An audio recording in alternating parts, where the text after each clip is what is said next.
passage, et que si quelqu'un a trop bu et se sent malade, cela provoque plutôt de la sympathie et de l'amusement chez les autres. Mais si vous y pensez, c'est vraiment très inquiétant. Si quelqu'un mangeait jusqu'à en tomber malade, on penserait probablement qu'il a de réels problèmes à régler.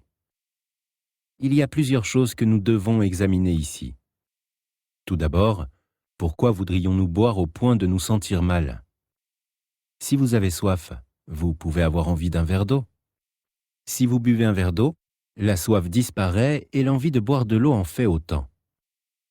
Deuxièmement, comment pouvons-nous boire jusqu'à nous rendre malades? Si vous continuez à boire de l'eau alors que vous n'avez plus soif, vous la trouverez d'abord désagréable, puis écœurante, puis repoussante. Vous devez aller bien au-delà de ça avant de commencer à vomir. Votre corps dispose de plusieurs mécanismes de sécurité pour vous empêcher de vous empoisonner. Pourquoi cela ne semble-t-il pas s'appliquer à l'alcool? Troisièmement, pourquoi devrions-nous être malades le lendemain du jour où nous avons bu? Pour revenir à l'exemple de l'eau, si je buvais trop d'eau, je me sentirais mal sur le moment, puis pas bien toute la nuit, et ce, jusqu'au lendemain matin. En fait, une nuit sans eau résoudrait en grande partie le problème. De la même façon, si je prenais un poison, j'en ressentirais les effets presque immédiatement. Si vous y pensez logiquement, nous devrions être au plus mal peu de temps après notre dernier verre, et nous devrions nous en remettre au fur et à mesure que le temps passe. Nous devrions nous sentir mieux après une nuit de sommeil et quelques heures d'abstinence, pas pire. Il n'est pas difficile de répondre à la question de savoir comment nous pouvons boire jusqu'à nous rendre malades. L'alcool anesthésie les récepteurs qui déclenchent les nausées, de sorte que nous sommes moins susceptibles de nous sentir mal si nous consommons trop d'alcool. Bien sûr, il est possible de boire tellement d'alcool en soirée que vous tombez réellement malade ce soir-là, mais c'est inhabituel et, généralement, ce sont soit les buveurs jeunes et inexpérimentés, soit les véritables alcooliques qui font cela. Il est intéressant de noter que la raison pour laquelle ils vomissent le soir est la même dans les deux cas. La quantité d'alcool consommée constitue une menace sérieuse pour la vie de l'individu, de sorte que les récepteurs de nausées se déclenchent malgré le fait qu'ils soient anesthésiés. Pour les jeunes buveurs inexpérimentés, c'est parce qu'ils ne sont pas habitués à l'alcool et que les petites quantités sont dangereuses pour eux.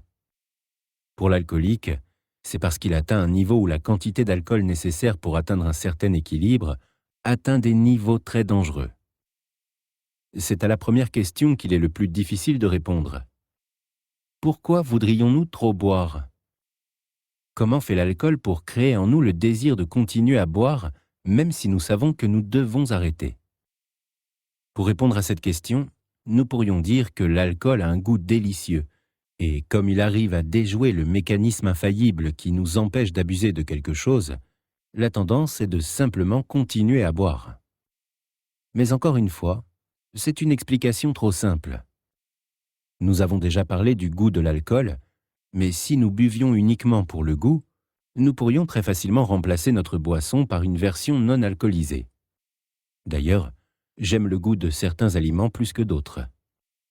Si vous me laissiez choisir entre mon repas préféré et, disons, mon 4e repas préféré, je choisirais bien sûr mon repas préféré, celui que j'aime par-dessus tout. Mais si vous me disiez que mon repas préféré contenait un poison qui me rendrait fatigué et peut-être même malade le lendemain, mais que mon 4e repas préféré ne contenait pas ce poison, je choisirais le 4e à chaque fois. En fait, non seulement j'opterais pour cette option, mais je ne souffrirais d'aucun sentiment de privation et je refuserais très probablement mon préféré, même si c'était la seule option disponible. Il y a des cas où nous ne pouvons pas obtenir la boisson que nous aimons, alors nous nous tournons vers celle qui est disponible, même si nous prétendons ne pas en aimer le goût. Combien de fois êtes-vous allé dans un pub ou un bar où les gens boivent tous la même boisson jusqu'à ce qu'il n'y en ait plus? Les gens cessent-ils pour autant de boire à cause de ça? Pas du tout. Bien que cette situation de pénurie arrive très régulièrement, les gens n'arrêtent pas de boire pour autant.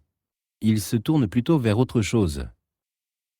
Une autre explication qui est certainement vraie dans certains cas est que lorsque nous nous sentons un peu nerveux, Nous ne savons souvent pas quoi faire de nos mains, alors nous essayons constamment de faire quelque chose.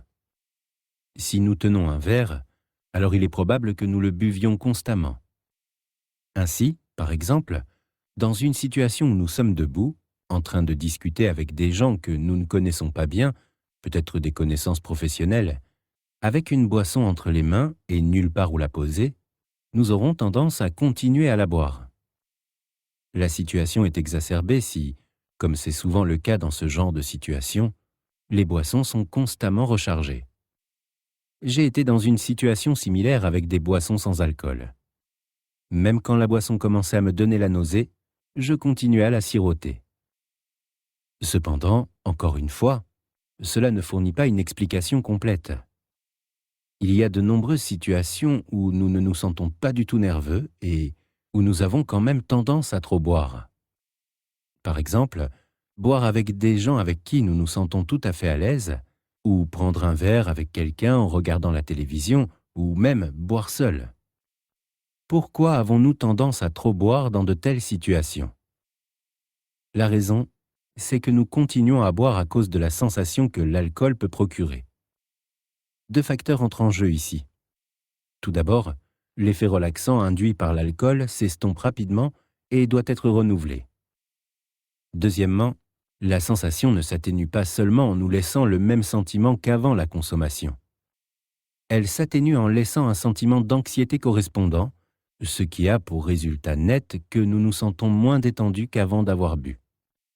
La tendance est donc de continuer à boire et, comme nous l'avons vu précédemment, la relaxation mentale se dissipe avant l'intoxication physique, de manière à ce que, pour maintenir un certain degré de relaxation mentale induit par l'alcool, nous devons nous enivrer de plus en plus. La tendance naturelle quand on boit est de trop boire. En effet, si nous avons pris un verre à la base, c'est parce que nous avons dû constater que notre état mental nécessitait une interférence chimique pour augmenter notre sentiment de détente. Pourquoi devrions-nous tirer une autre conclusion que celle-là, 30 minutes ou 1 heure après, une fois que l'effet du verre de départ s'est apaisé? En fait, nous devons logiquement être plus disposés à prendre d'autres verres parce que non seulement nous avons retrouvé notre état mental d'origine, qui, vous vous en souvenez, n'était pas suffisamment détendu et exigeait des interférences chimiques, mais nous y avons ajouté en plus l'effet du retrait d'alcool qui nous rend plus anxieux et tendus. Il ne nous reste plus qu'à aborder le dernier point. Pourquoi nous sentons-nous malades le lendemain de la consommation d'alcool et non le soir où nous avons bu le poison? En fait, il y a deux raisons à cette anomalie. Premièrement, le corps humain élimine l'alcool du système, le métabolisme, et, lorsqu'il est métabolisé, le transforme en une substance appelée acétaldéhyde. Tel que mentionné précédemment, tout aliment ou boisson contaminé par la quantité d'acétaldéhyde qu'une unité d'alcool produit serait interdit comme présentant un risque inacceptable pour la santé. Il faut en moyenne 1 heure à l'organisme pour traiter une unité d'alcool, une unité représentant environ une demi-pinte de bière ou un petit verre de vin.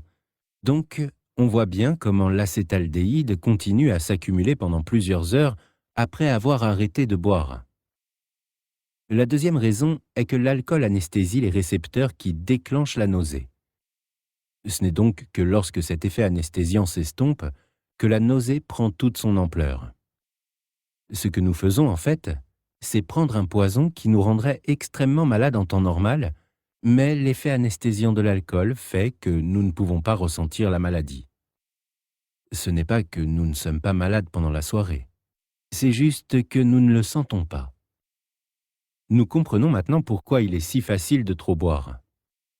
Les récepteurs qui nous disent d'arrêter sont endormis, la sensation de relaxation se disperse rapidement, laissant un sentiment d'anxiété correspondant, de sorte qu'il faut boire davantage, et l'ampleur de la maladie causée par ce que nous buvons ne devient pleinement visible que quelques heures après avoir arrêté. Il est donc tout à fait compréhensible que les gens aient tendance à trop boire et qu'ils finissent par avoir des problèmes en buvant. Cependant, ce qui reste encore très déroutant, c'est la façon dont une personne peut réussir à pratiquer une abstinence complète après avoir bu. Réussir à s'arrêter pendant des jours, des semaines, des mois ou même des années, puis, tout à coup, retomber dedans.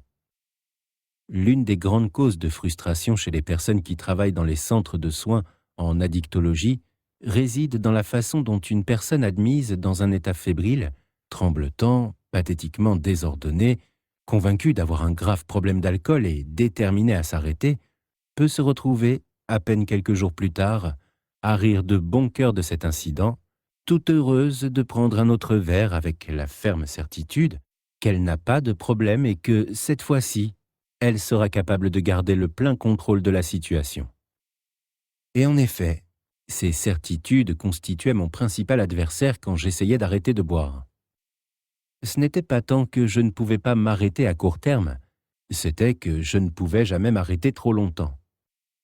Avec le temps, mon désir d'arrêter s'évaporait tout simplement. Pour moi, ma consommation d'alcool était parfaitement en phase avec la remarque de W.C. Fields qui disait « C'est facile d'arrêter de boire.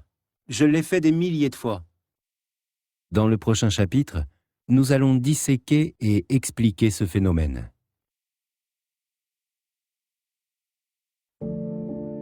Chapitre 16. Fading Affect Bias, biais de l'affaiblissement de l'affect.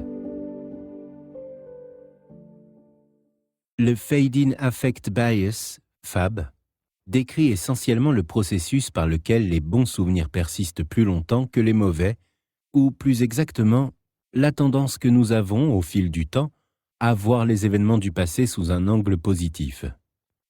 Il n'est pas vraiment nécessaire, aux fins du présent ouvrage, d'entrer dans les détails et l'histoire de la recherche dans ce domaine, mais il suffit de dire qu'elle est universelle, c'est-à-dire qu'elle est présente dans toutes les cultures du monde et semble être une constante humaine. La signification de FAB n'est pas tant l'oubli total des événements fâcheux qui nous sont arrivés pour ne conserver que le souvenir des bonnes choses. C'est beaucoup plus subtil. Chaque situation à laquelle nous pouvons être confrontés a de bons et de mauvais côtés. Certains comportent plus de bien que de mal et inversement. Un bon événement est une situation où le bien l'emporte largement sur le mal. Le mauvais événement est celui dont les éléments négatifs l'emportent sur les positifs. Il y a des moments que nous estimons être entièrement bons ou entièrement mauvais, mais même dans ces situations extrêmes, il est probable qu'il y a un mélange. Le processus auquel le FAB se réfère est celui par lequel, avec le temps, notre mémoire d'une situation quelconque se déforme, spécifiquement quand le souvenir des bonnes choses reste et que le souvenir des mauvaises choses s'estompe. Plus précisément, notre mémoire de l'effet ressenti se modifie. Par exemple, j'ai servi dans l'armée. La majeure partie de ce que j'ai fait ne m'a pas plu. J'avais froid, j'étais mouillé, fatigué, généralement épuisé et malmené. Néanmoins, il y avait quand même une petite partie de moi qui était fière de ce que je faisais. J'ai aussi fait du parachutisme dans l'armée et je n'ai pas aimé. J'ai trouvé cela absolument terrifiant. Cependant, il y avait aussi une partie de moi qui reconnaissait, même au cœur de ma terreur, que je faisais quelque chose d'incroyable que la plupart des êtres humains ne connaîtraient jamais. Tout compte fait, je détestais ça, mais comme toujours, il y avait un aspect qui permettait de rendre l'activité plus positive dans mes souvenirs. Mon dernier saut en parachute, au moment où j'écris ces lignes, remonte à environ 10 ans, et en y repensant maintenant, je trouve que c'est une expérience exaltante et amusante. Chaque fois que j'en parle à d'autres personnes, j'en parle avec affection. Ça me demande un effort pour me rappeler que je n'aimais pas ça, car en fait, tandis que je me souviens clairement de l'euphorie et du soulagement ressentis une fois allongé en toute sécurité au milieu d'un champ après chaque saut, c'est plus difficile de me rappeler la terreur pure qui les précédait. J'ai du mal à me rappeler clairement les nombreuses heures de misère passées à attendre près d'une piste pour l'embarquement, même si l'attente a été très longue et que le soulagement suivant l'atterrissage a été très bref. Tout le monde devrait être en mesure de reconnaître cette tendance à porter un regard positif sur les événements passés et même, parfois, à ressentir une nostalgie pour des événements passés qui ont pourtant été moins positifs que l'image restituée par nos souvenirs, voire même carrément désagréables à vivre à l'époque. Un autre exemple classique concerne les enfants. Au moment où j'écris ces lignes, j'ai 2 jeunes enfants. Ce matin, à partir du lever, jusqu'au moment où nous les avons déposés à la crèche, ils criaient, pleuraient, se disputaient et se plaignaient de tout. Ce n'était pas une partie de plaisir. Cependant, je ne doute pas un instant que dans 10 ans, je n'aurai que de bonnes choses à dire à propos de leurs premières années. Ce processus explique aussi pourquoi chaque culture a tendance à regarder avec tendresse le bon vieux temps, cette tendance à penser que le passé était meilleur que le présent. J'ai été fasciné de découvrir que même les Grecs anciens jetaient un regard nostalgique sur les périodes antérieures de leur histoire. Le mot nostalgie, d'ailleurs, vient lui-même du grec ancien. Ici encore, l'explication des raisons réelles de cette tendance sort du cadre de ce livre. La théorie généralement acceptée est que le fab nous aide à faire face aux situations désagréables et à conserver une vision positive de la vie. Elle nous permet également de préserver une image positive de nous-mêmes en nous montrant la meilleure image de nous-mêmes dans les situations passées. Quoi qu'il en soit, le fait est que le fab existe et œuvre à nous faire croire que les expériences antérieures de notre existence étaient meilleures ou moins désagréables qu'elles ne l'étaient réellement. Quant à l'effet que ce processus peut avoir sur l'alcoolisme, la consommation d'alcool en général ou sur toute autre forme de toxicomanie, notre mémoire de la boisson ou de la drogue se déforme au fil du temps. Elle se déforme de telle manière à nous paraître de moins en moins négative avec le passage du temps. C'est vrai tant pour les buveurs occasionnels et modérés que pour les grands buveurs et les alcooliques chroniques. Chaque buveur a de bons et de mauvais souvenirs qui sont étroitement liés à sa consommation d'alcool. Avec le temps, ils finiront par garder des souvenirs de leurs soirées arrosées bien plus positives qu'elles ne l'étaient au moment où ils les ont vécues. C'est l'un des grands problèmes que pose l'abandon d'un comportement quelconque. Plus le temps d'abstinence nous en éloigne, moins notre souvenir d'avoir été sous son emprise nous semble grand ou effrayant.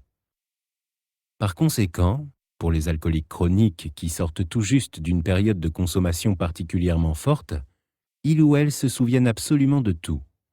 L'horreur est fraîche dans leur esprit. Cependant, après une semaine, un mois ou un an, le mauvais s'estompe et le bon reste. Ils oublient à quel point leur réveil nocturne était horrible, quand ils se retrouvaient la nuit ou le matin tremblants et effrayés, sans aucun souvenir de ce qu'ils avaient fait la veille. Ils oublient à quel point il était affreux de voir les conséquences de leur consommation d'alcool sur leur vie et sur celle de leurs proches. Ils se souviennent cependant des moments agréables au cours desquels ils ont vraiment pris du plaisir à boire un verre. Même les buveurs plus bénins ou plus occasionnels qui ont décidé de s'arrêter oublient très vite la grande majorité des boissons qu'ils ont consommées et qui ne leur ont fait aucun bien, mais ils se souviennent bien de quelques boissons prises ici et là qu'ils ont vraiment appréciées. C'est pratique, finalement. Les gens ont tendance à oublier le mauvais côté pour ne se souvenir que des aspects bénins et agréables de l'alcool.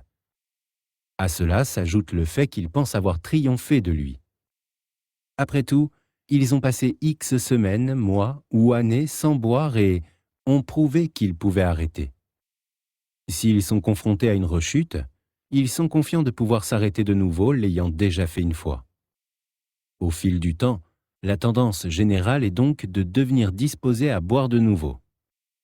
C'est également pour cette raison que les gens peuvent s'abstenir pendant des périodes assez longues et finir par succomber de nouveau. De même, c'est pour cela qu'on croit généralement qu'un alcoolique ou un toxicomane doit toucher le fond avant de pouvoir s'arrêter. Plus les gens sont entraînés vers le bas par l'alcool ou n'importe quelle autre drogue, plus il sera difficile pour eux d'oublier la misère qui en est résultée. Le fab peut modifier notre perception des événements passés, mais il ne peut pas changer totalement notre mémoire des faits et des événements. Un alcoolique qui a perdu son emploi, sa famille et ses amis, et qui vit dans la rue ne l'oubliera pas. Ils peuvent n'avoir qu'un souvenir atténué de l'ampleur particulière de cette période horrible, mais ils ne peuvent pas l'oublier, et cela peut suffire à les garder sur le droit chemin pour le reste de leur vie.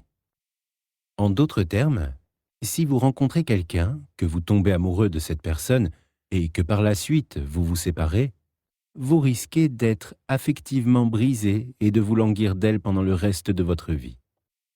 Or, si au lieu de vous séparer, vous l'épousez et que votre vie commune se passe si mal que vous avez la nausée à sa seule vue, vous préférerez sûrement la savoir à des milliers de kilomètres de vous.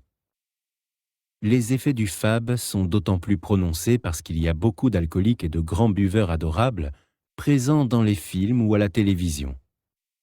Regardez W.C. Fields, Charlie Harper et Homer Simpson. En fait, ces personnages ne pourraient tout simplement pas exister dans le monde réel. L'alcoolique ou le buveur problématique est une personne vile et de mauvais caractère, mais l'image n'en demeure pas moins. Il y a aussi les buveurs machos à la James Bond. Ainsi, lorsque l'alcoolique ou le buveur compulsif repense au jour de ses beuveries passées, au fil du temps, grâce à l'effet du FAB, il ne perçoit plus la réalité et il en vient à se voir d'une manière déformée et romantique.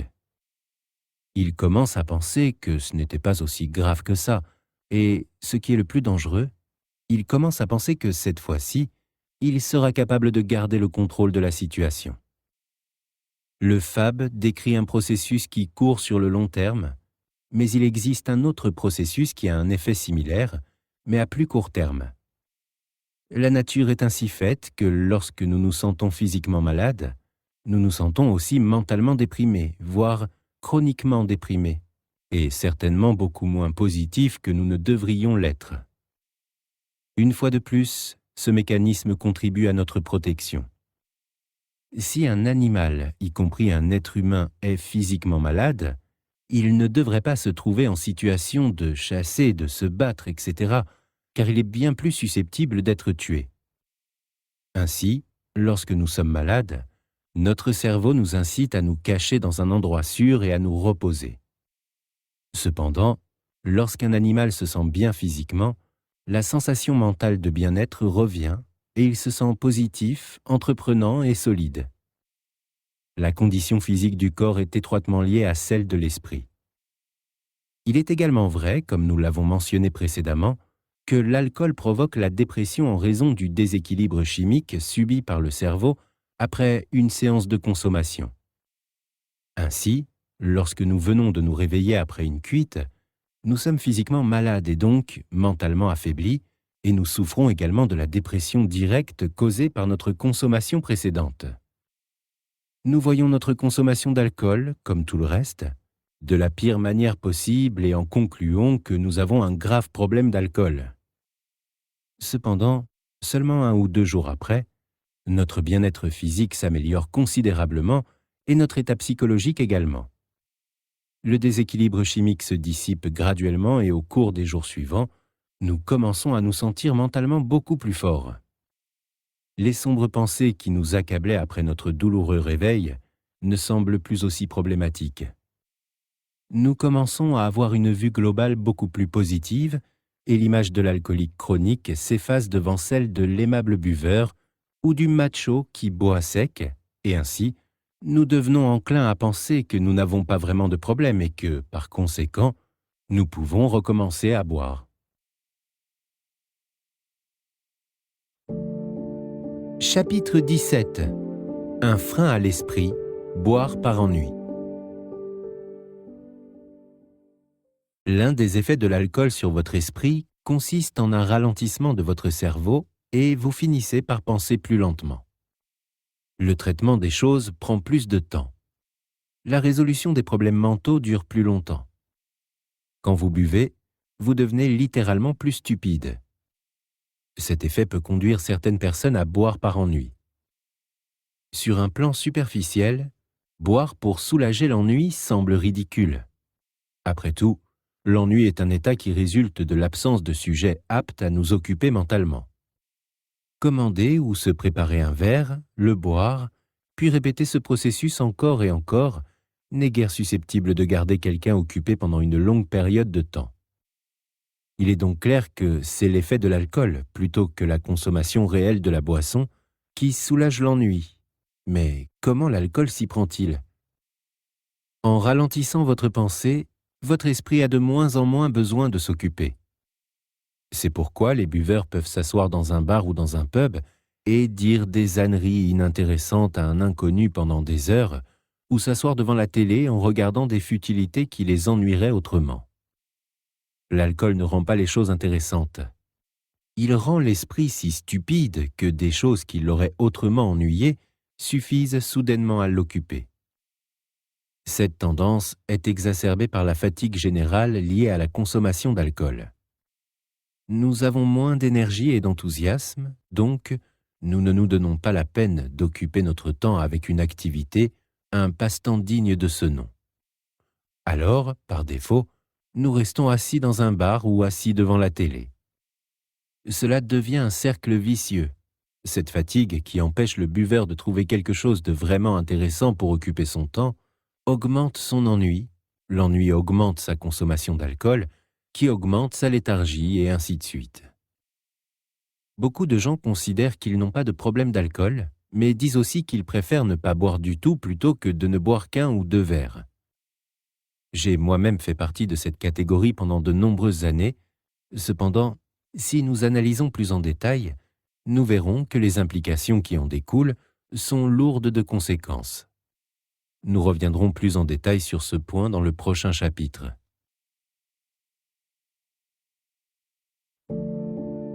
Chapitre 18. Je préfère ne rien boire que de boire un verre ou deux. Ma position a toujours été que j'aimais boire et que je pouvais supporter de ne pas boire, mais le fait de ne boire qu'un ou deux verres m'était intolérable. Je bois ou je m'abstiens, c'est l'un ou l'autre. J'ai entendu des choses similaires de la part de buveurs trop nombreux pour être mentionnés. C'est un point de vue extrêmement répandu, partagé par une grande partie des buveurs du monde entier. Mais si nous y regardons d'un peu plus près, cela devrait nous inquiéter. Ce que nous disons en réalité, c'est que lorsque je commence à prendre cette substance chimique, je ne peux pas, ou du moins il m'est difficile de m'arrêter. Qu'est-ce que cela signifie si ce n'est qu'il s'agit d'une dépendance à l'alcool? Et qu'est-ce qu'une dépendance à l'alcool si ce n'est de l'alcoolisme? Comme nous l'avons vu précédemment, lorsque nous buvons, le sentiment de relaxation mentale ne dure pas longtemps et doit être renouvelé, donc, si nous partons du principe que nous recherchons un certain niveau de bien-être induit par l'alcool, dès que l'occasion se présente, nous devons également admettre que nous devons absorber un flux constant de boissons pour maintenir ce niveau. Cependant, bien que cela explique en partie pourquoi nous devons continuer à boire une fois que nous avons commencé, cela n'explique pas vraiment pourquoi nous préférons ne rien boire plutôt que de nous limiter à un ou deux verres.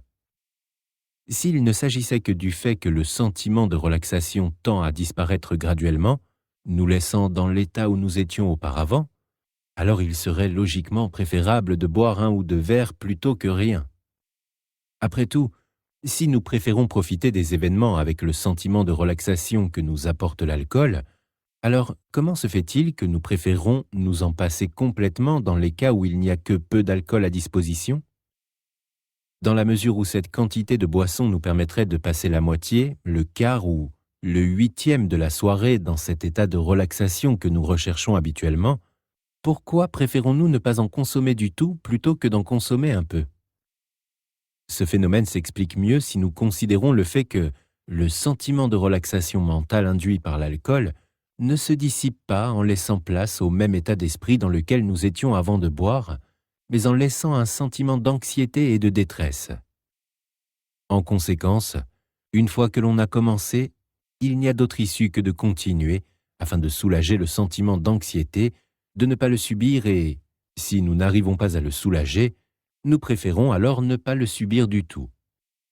Nos options sont donc boire en toute impunité, auquel cas nous n'avons pas à nous soucier de l'envie, des éléments déclencheurs inconscients nous incitant à boire ou du sevrage, du moins, nous n'avons pas à nous en soucier jusqu'au réveil du lendemain.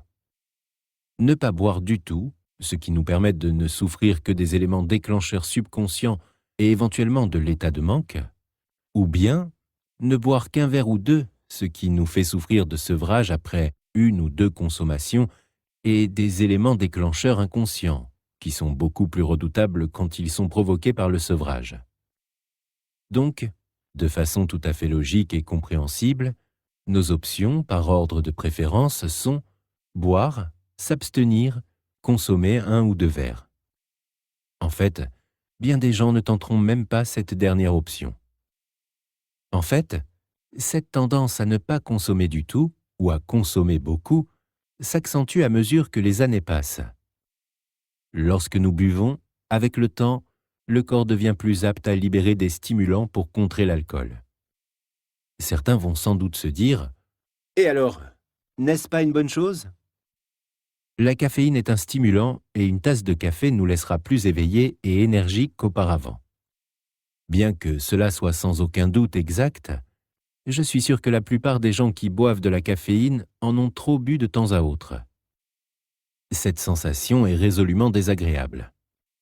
Alors qu'une petite quantité de caféine nous réveillera et nous aidera à nous concentrer, une trop grande quantité nous laissera nerveux, agités et incapables de nous concentrer sur quoi que ce soit pendant pas mal de temps, jusqu'à ce que notre esprit surexcité ne s'empare d'un autre sujet.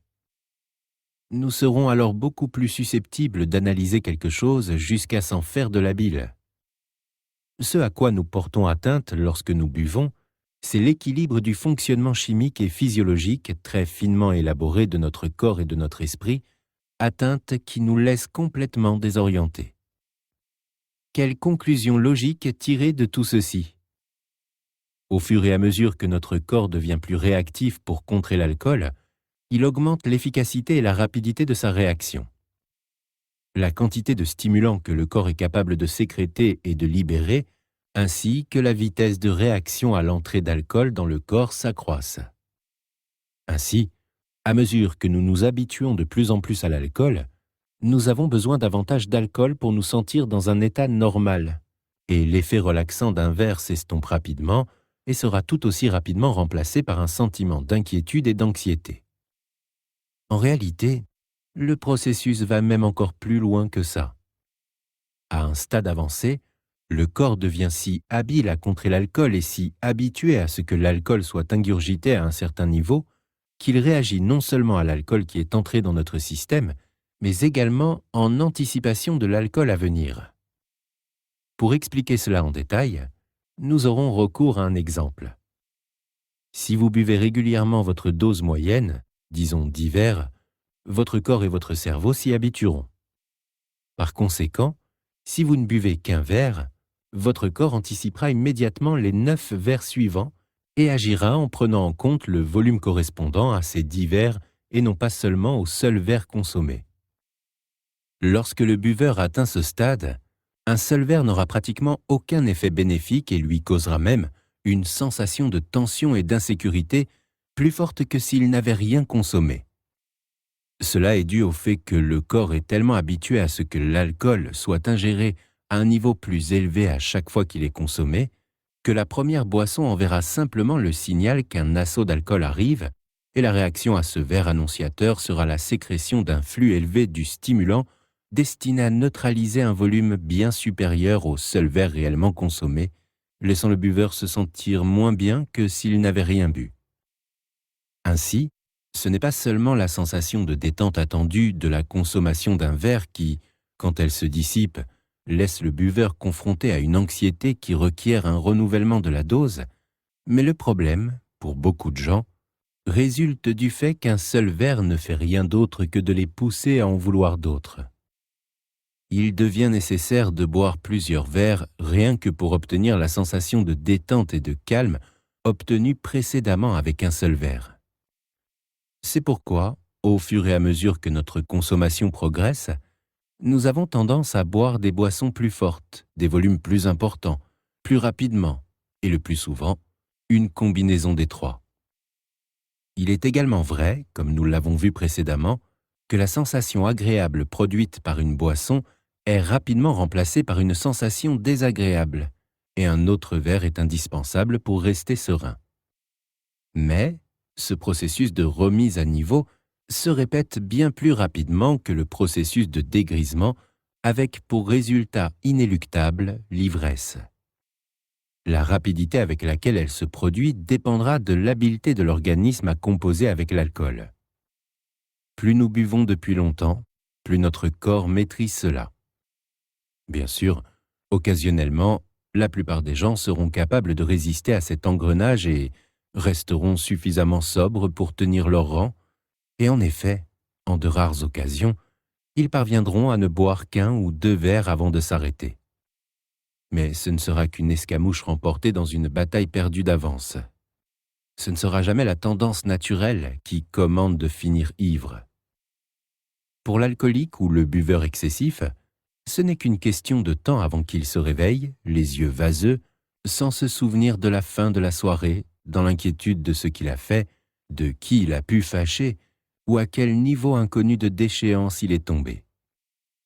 C'est une situation très désagréable et déconcertante pour l'alcoolique ou le buveur invétéré qui se retrouve dans cette situation, car il ne sait tout simplement pas pourquoi il fait cela, ni pourquoi c'est toujours lui qui semble être le plus ivre, ni pourquoi il ne peut s'arrêter quand il commence.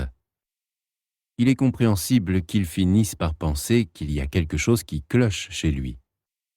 Ce n'est pas le cas, c'est simplement que le sentiment de réconfort que produit chaque verre se trouve graduellement remplacé par un sentiment d'inquiétude et d'appréhension qui nécessite un nouveau verre pour être atténué, et cette succession de verres s'enchaîne plus rapidement que le dégrisement n'opère. C'est un processus physiologique simple et, compte tenu des circonstances, le buveur invétéré agit logiquement. Il existe une raison réelle et logique l'ayant conduit à prendre chaque verre, même si cela peut sembler illogique à d'autres personnes, ou même à lui-même à l'époque. Lequel d'entre nous préférerait se sentir incertain, inquiet et malheureux, alors qu'il pourrait se sentir détendu, serein et satisfait? C'est essentiellement le choix du buveur. Pourquoi il choisit à chaque fois de boire et pourquoi, après avoir résisté pendant un temps, il rechute invariablement? Nous devons aussi garder en mémoire que ce processus est présent dès la première consommation, mais à une échelle pratiquement imperceptible. Il faut du temps pour que le corps apprenne à réagir fermement à toute consommation d'alcool, et il peut s'écouler plusieurs années avant que l'effet soit pleinement incorporé de manière consciente et inconsciente, de telle sorte que la dépendance s'établisse pleinement. Il est également important de noter que cette réaction se produit chez tout être humain qui consomme de l'alcool. Ce n'est pas le sort exclusivement réservé à l'alcoolique. En effet, un alcoolique est tout bonnement quelqu'un dont le corps réagit d'une manière hautement efficace à l'alcool et dont le subconscient associe logiquement le soulagement des effets désagréables causés par une consommation d'alcool avec la consommation d'une nouvelle dose d'alcool. Cette réaction n'est pas provoquée par une condition génétique ou un défaut de l'alcoolique en question, mais simplement par la consommation excessive d'alcool au fil du temps. Plus l'alcool consommé est fort et sa quantité importante, plus le processus est rapide. L'ensemble de ces facteurs explique pourquoi nous constatons souvent que nous exerçons un véritable choix quant au fait de boire notre premier verre, mais après ce premier pas, la décision d'en prendre un autre devient une fatalité. Cela explique également pourquoi les gens ont tendance à trop boire et pourquoi tant de gens s'accordent pour dire qu'ils sont heureux de boire ou de ne pas boire, mais que se limiter à un ou deux verres n'est pas une option. C'est aussi la raison pour laquelle, bien que de nombreuses personnes prétendent qu'elles peuvent se limiter à un ou deux verres, cette conduite ne leur sera jamais naturelle. Elles devront toujours faire preuve de volonté si elles veulent arrêter de boire après seulement un ou deux verres. La tendance naturelle après un verre n'est pas d'arrêter, mais de continuer. Pour ceux qui ne sont pas sûrs d'appartenir à cette catégorie ou pour ceux qui sont convaincus qu'ils ne sont pas concernés par cette tendance, il existe un test simple pour vérifier la chose. En raison de la nature dépressive de l'alcool et du fait que nous ne pouvons ni travailler ni nous comporter normalement sous son influence, et enfin parce que l'alcool, même s'il peut d'abord agir comme un stimulant, nous met dans un état de somnolence, nous avons tendance à boire plus tard dans la journée avant de nous coucher. Nous allons donc dormir alors que notre corps se trouve en état de manque. Cet état de manque entraînera une dégradation de la qualité de notre sommeil, mais nous n'en aurons pas conscience. Le meilleur moyen de tester efficacement si vous êtes soumis à cette tendance consiste à choisir une journée libre et à consommer votre quantité habituelle d'alcool, mais en prenant bien soin de terminer au plus tard à 16 heures. Il est essentiel que vous ne preniez plus d'autres boissons alcoolisées après 7 heures et que vous ne dormiez pas. Il est aussi important que vous ne vous laissiez pas distraire. Ne buvez plus rien, puis sortez dehors faire un tour, puis rentrez et réduisez au minimum les distractions. Vous n'allez évidemment pas vouloir rester assis là à ne rien faire pendant 5 heures, mais vous devez être capable de voir comment vous vous sentez à certains intervalles de temps sans que rien ne vous distrait. Vous pouvez donc regarder la télévision ou lire, mais assurez-vous de pouvoir vous arrêter et tranquillement d'analyser comment vous vous sentez. Voyez comment vous vous sentez 1 heure après avoir arrêté de boire, puis 2 heures après, puis 3 heures après, et ainsi de suite pendant 5 heures. Voyez si à chaque intervalle de temps vous vous sentez bien, détendu, avec cette sensation qui se dissipe graduellement, vous laissant le sentiment d'être 100% normal et à la fin sobre de nouveau. Ou voyez si vous ressentez un sentiment de plus en plus désagréable, un sentiment d'anxiété, un sentiment de mal-être. Souvent, cela se manifestera d'une manière physique, par exemple en vous rongeant les ongles ou en mâchant l'intérieur de votre bouche ou de vos lèvres, ou en étant incapable de ne pas bouger les mains. Au bout de 5 heures, vous aurez besoin d'être complètement seul, dans un environnement calme et sans distraction. Concentrez-vous alors sur ce que vous ressentez. Ensuite, prenez un verre et servez-vous une bonne mesure de votre boisson préférée. Assurez-vous de ne pas avoir mangé depuis au moins 2 heures, sinon l'effet ressenti sera atténué. Asseyez-vous là, dans le calme et la solitude, et buvez ce verre en vous concentrant sur l'effet que vous ressentez. Voyez si le désagréable sentiment d'anxiété, d'inconfort, est remplacé par un sentiment de sécurité et de détente.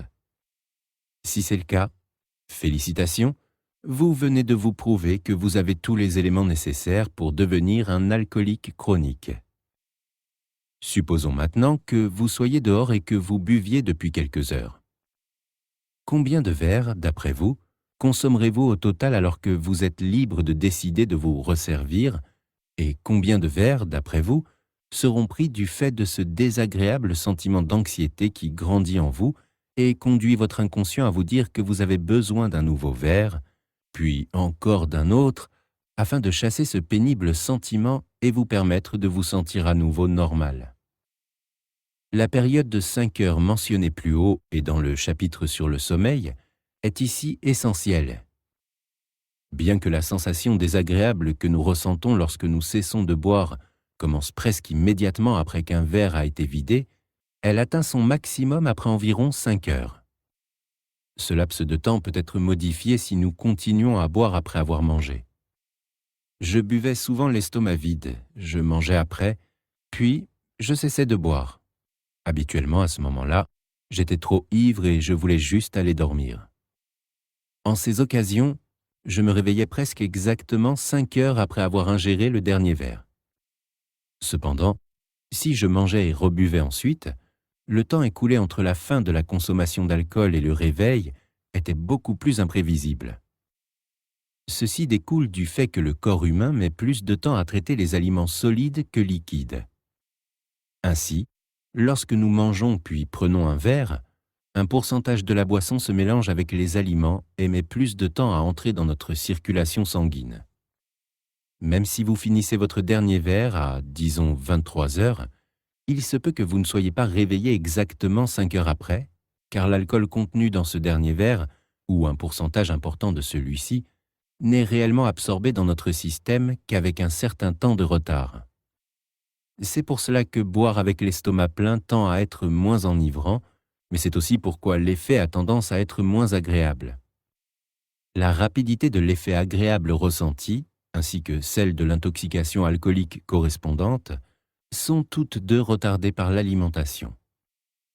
C'est pourquoi tant de gens privilégient les boissons servies avant le repas à celles qui les suivent, et c'est aussi pourquoi les boissons plus fortes comme le porto et les spiritueux sont traditionnellement servis après le repas afin que leur effet se fasse sentir même lorsque l'estomac est plein.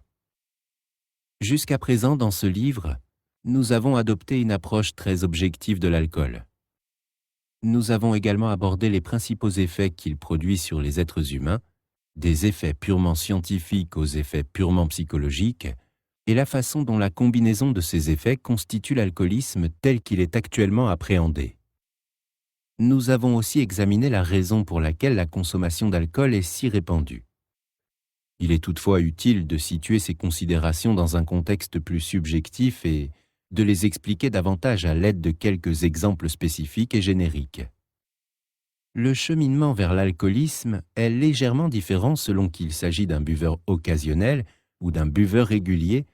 J'entends par là soit une personne qui boit en rafale concentrée suivie d'une période d'abstinence, ou d'une personne qui boit régulièrement de façon constante. Le processus est similaire dans les deux cas, mais il existe des différences qui méritent qu'on prenne la peine de traiter les deux types séparément.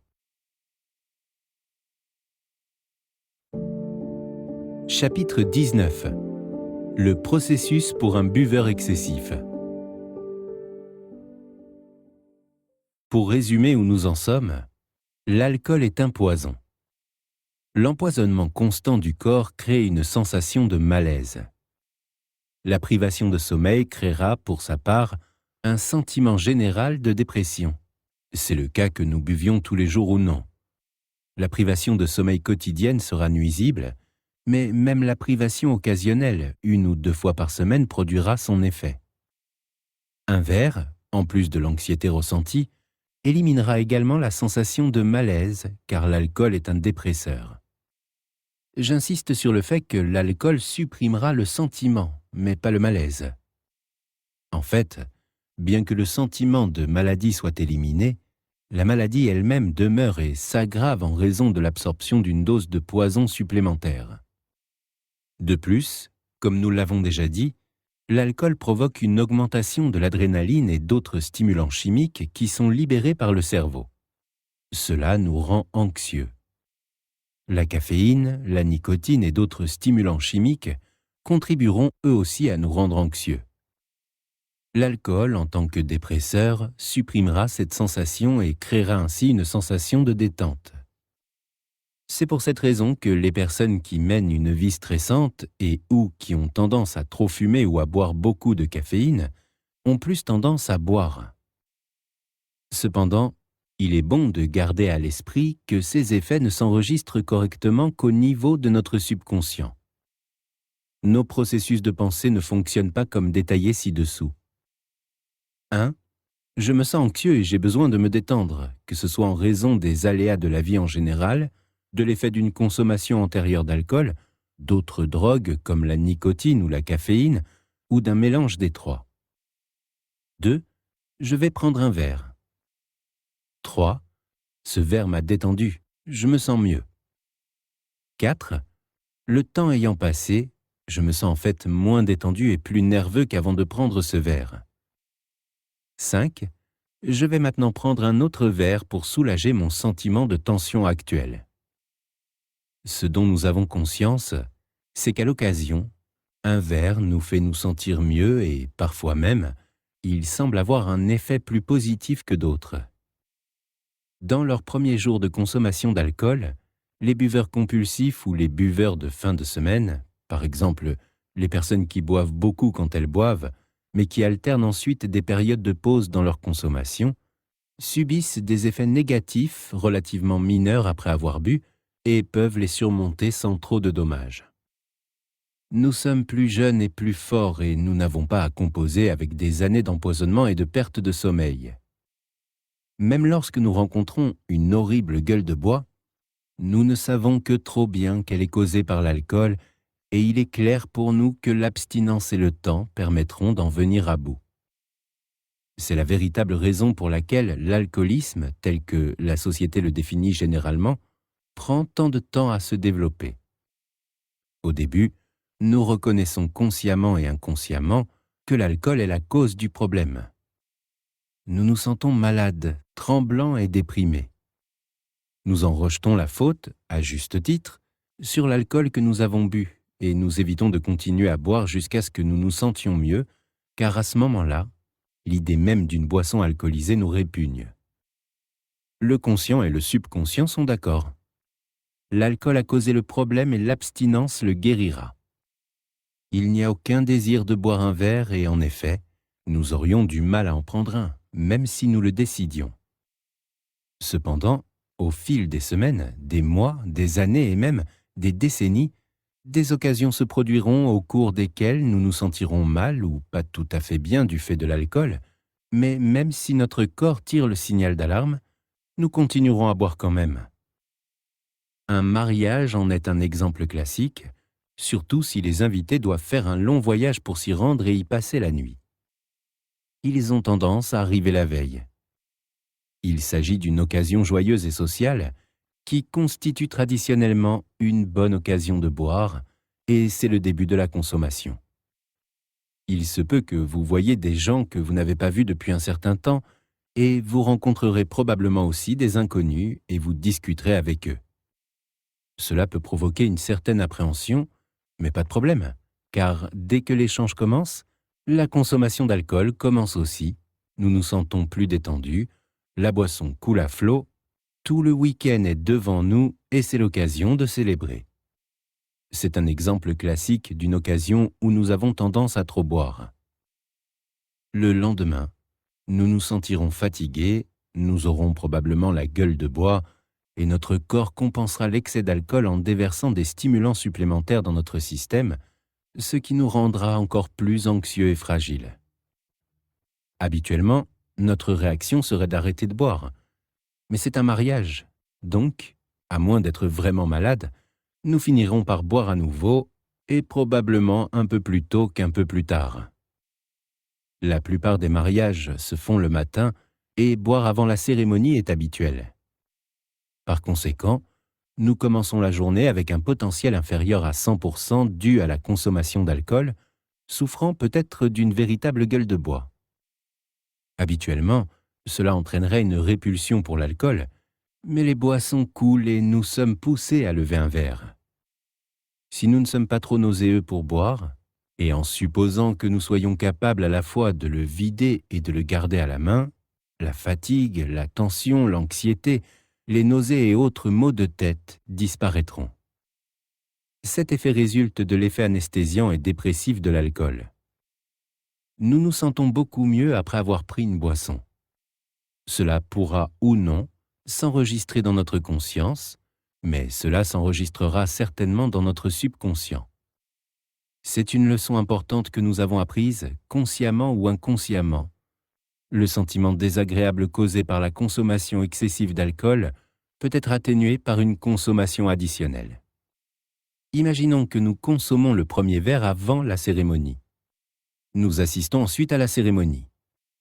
À la fin, l'alcool s'est dissipé, mais les effets néfastes antérieurs que l'alcool masquait n'ont pas disparu. En fait, ces effets néfastes ont été exacerbés par ce verre supplémentaire qui a entraîné la sécrétion de plus de stimulants par le cerveau. Cependant, le problème ne durera pas longtemps car dès que le mariage sera terminé, nous serons invités à nous rendre soit à la réception, soit au pub, s'il y a une pause entre la cérémonie et la réception. De nouveau, nous prenons un verre. De nouveau, nous éprouvons un bien-être qui masque la sensation désagréable causée par la boisson précédente. Une fois de plus, nous avons renforcé notre subconscient dans l'idée que même si la maladie a été causée par la boisson, une autre boisson la guérira. Nous nous obligeons à ignorer la partie de notre cerveau qui nous révulse à l'idée d'un autre verre et nous rend nauséeux à la senteur ou à la saveur de l'alcool. Comme nous l'avons vu précédemment, le subconscient apprend par répétition. Pendant nos années de consommation, à chaque fois que nous buvons, quand nous ne nous sentons pas bien à 100% à cause de la consommation d'alcool, cela est enregistré dans notre subconscient. Plus la chose se répète, plus notre subconscient apprend la leçon et plus elle s'ancre profondément. Finalement, notre réaction instinctive et subconsciente lorsque nous ne nous sentons pas bien à 100% en raison de la consommation d'alcool, consiste à éliminer un sentiment de répulsion à l'idée de boire pour le remplacer par une inclinaison à boire pour supprimer les sentiments désagréables ressentis. Si nous continuons sur ce chemin, notre corps cessera bientôt de nous faire ressentir de la répulsion à l'idée de boire quand nous sommes victimes d'une gueule de bois. Au contraire, notre esprit conscient et subconscient saura qu'une boisson enlèvera les sensations désagréables ressenties, et plus nous aurons la gueule de bois, plus nous serons incités à consommer une boisson pour nous en débarrasser. Essentiellement, voilà ce qu'est l'alcoolisme. C'est lorsque nous atteignons le stade où nous savons instinctivement ou inconsciemment que les effets néfastes de l'alcool peuvent être éliminés en prenant une dose additionnelle. Plutôt que de nous sentir repoussés par l'alcool quand nous avons trop bu, nous en avons encore plus envie, car nous savons que cela mettra fin à tous les sentiments désagréables dont nous souffrons. Plus les effets néfastes sont graves, plus nous avons besoin de les soulager. Cela explique aussi pourquoi certaines boissons semblent si essentielles et nous procurent une telle stimulation, alors que d'autres non. Les verres les plus significatifs sont ceux que nous consommons quand nous souffrons le plus des effets néfastes de l'alcool. Je me souviens d'une fois où je me suis arrêté pendant plusieurs mois. Je n'avais pas encore décidé de m'arrêter pour de bon, mais juste pour faire une pause. Quand j'ai recommencé, j'avais vraiment hâte de boire un verre, mais quand j'en ai bu un, il ne m'a pratiquement rien fait d'autre que de me rendre un peu maussade. Il ne m'a en tout cas pas procuré de stimulation particulière. Maintenant, je me rends compte que c'est parce que le principal stimulant apporté par la consommation d'alcool est la recherche du soulagement des effets néfastes de l'alcool. Après un certain temps d'arrêt, je n'ai eu aucun effet néfaste à soulager. Si, à l'époque, j'avais éprouvé un sentiment de peur ou d'appréhension, le verre aurait entraîné le soulagement de cette peur ou appréhension, mais comme j'étais assez serein et heureux à l'époque, aucun stimulus ne s'est produit.